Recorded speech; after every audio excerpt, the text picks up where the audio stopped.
All right, today we're diving into a true medical emergency, thyroid storm. Now, this isn't just a simple case of an overactive thyroid. We're talking about a full-blown, life-threatening crisis where the body's systems are pushed way past their limits. So let's get right into it.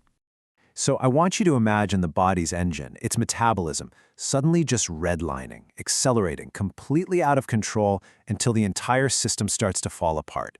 And that really is what a thyroid storm is. It is the most extreme version of hyperthyroidism, and it leads to multiple organs failing. The mortality rate is no joke, which makes recognizing it fast and treating it aggressively absolutely essential for survival. So here's our game plan. First, we'll define what a thyroid storm actually is. Then, we'll talk about the clinical signs you need to spot at the bedside. After that, we'll cover how to diagnose it using a super important scoring system, walk through the step-by-step management plan, and finally, we'll touch on what happens after the crisis is over. Okay, so to really get a handle on this condition, we first need to understand what's going on at a physiological level. What exactly happens when the body's master metabolic regulator just goes into catastrophic failure? It's really crucial to get these two terms straight. Thyrotoxicosis is just the general state of having too much thyroid hormone in your system. You can think of it like the engine running too fast. A thyroid storm, on the other hand, that's when the engine running too fast causes the entire car to just catastrophically break down. It's the most extreme, life-threatening end of that spectrum, and it's defined by multiple organ systems starting to shut down. To really understand the chaos, we first have to appreciate the normal, orderly process. The body has this really elegant feedback system. The hypothalamus talks to the pituitary, which then tells the thyroid to make hormones. These hormones set our metabolism. When the levels get high enough, they send a signal back to the brain saying, "Hey, we're good, you can stop asking for more." It's a perfectly balanced loop. But in thyrotoxicosis, that feedback loop is broken, leading to a constant, non-stop go signal. So what is it that pushes a person from just having an overactive thyroid into a full-blown storm? Well, it's almost always a major stressor that gets piled on top of an already high thyroid state, which is most often due to untreated Graves' disease. We're talking about things like a major infection, surgery, trauma, or even just suddenly stopping your anti-thyroid meds. These events are the spark that ignites the powder keg. Okay, let's move to the bedside. Recognizing a thyroid storm is a clinical skill. It's really about piecing together this whole constellation of dramatic symptoms to see the bigger picture, which is systemic collapse.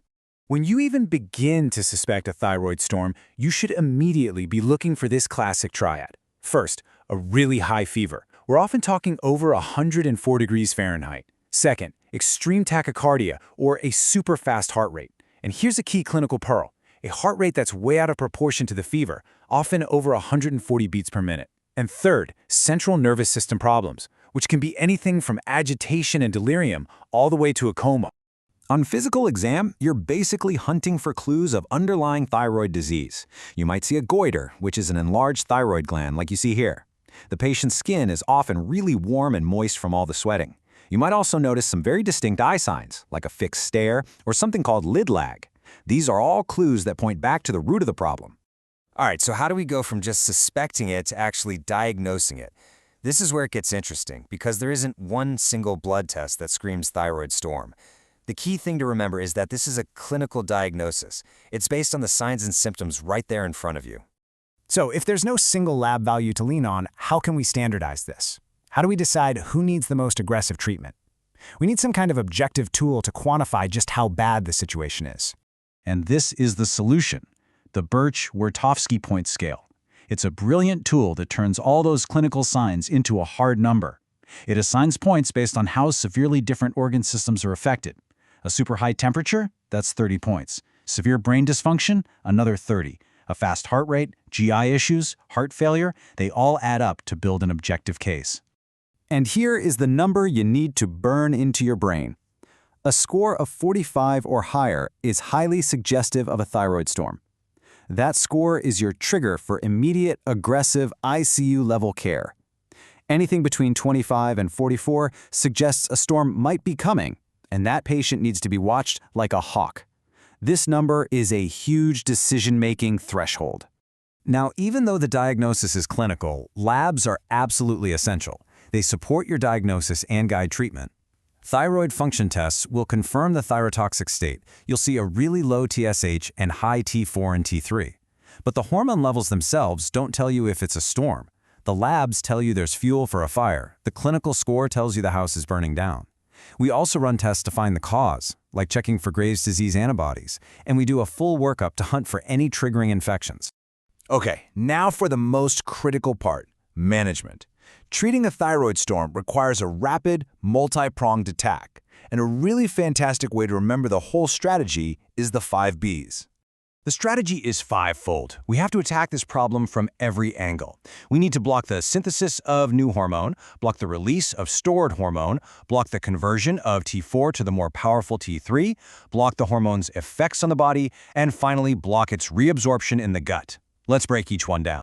Now, what's really interesting here is the sequence, and I can't stress this enough, it is absolutely critical. First, you give an anti-thyroid drug like PTU. This stops the factory from making new hormone. Then, and this is key, at least an hour later, you give inorganic iodine. This shuts the factory doors, blocking the release of hormone that's already been made. If you give the iodine first, you're just giving the factory more raw material to work with, which is basically like pouring gasoline on a fire. Next, we have to shield the body. Corticosteroids like hydrocortisone do two things. They slow down the conversion of T4 into the much more active 3, and they also support the adrenal glands, which are under a ton of stress. Then we use beta blockers, like propranolol. This is so important for controlling symptoms, calming down that overstimulated heart, and managing the life-threatening tachycardia. The final B is to block what's called enterohepatic circulation with a drug that prevents thyroid hormone from being reabsorbed from the gut. But listen, just as important as all these specific drugs is aggressive supportive care in the ICU. This means cooling blankets and acetaminophen for the fever, but never salicylates like aspirin because they can actually make the storm worse. It also means tons of IV fluids and just constant, vigilant monitoring. So, the patient is stabilized. The storm is starting to calm down. What happens next? Well, the aftermath and the long-term plan are just as critical as the initial fight to make sure this never, ever happens again. This slide really puts the stakes into perspective. I mean, look at that difference in mortality. For someone hospitalized with thyrotoxicosis without a storm, the risk of dying is less than 0.5%. But once they tip over into a storm, that risk jumps dramatically. This data just underscores why every single minute counts. After the crisis, the whole focus shifts to long-term stability and prevention. The goal is to get the patient's thyroid levels back to normal and then move towards a definitive therapy, like radioactive iodine or surgery, to make sure it doesn't recur. And a huge piece of this is patient education, making sure they understand their triggers and why it is so dangerous to stop their medications without talking to their doctor. And that really brings us to our final thought. Thyroid storm is a terrifying thing, and our ability to treat it has gotten so much better. But with the mortality rate still unacceptably high, the ultimate goal has to be prevention. It forces us to ask a much bigger question. How can we better manage chronic thyroid disease to make sure the storm clouds never even get a chance to gather in the first place?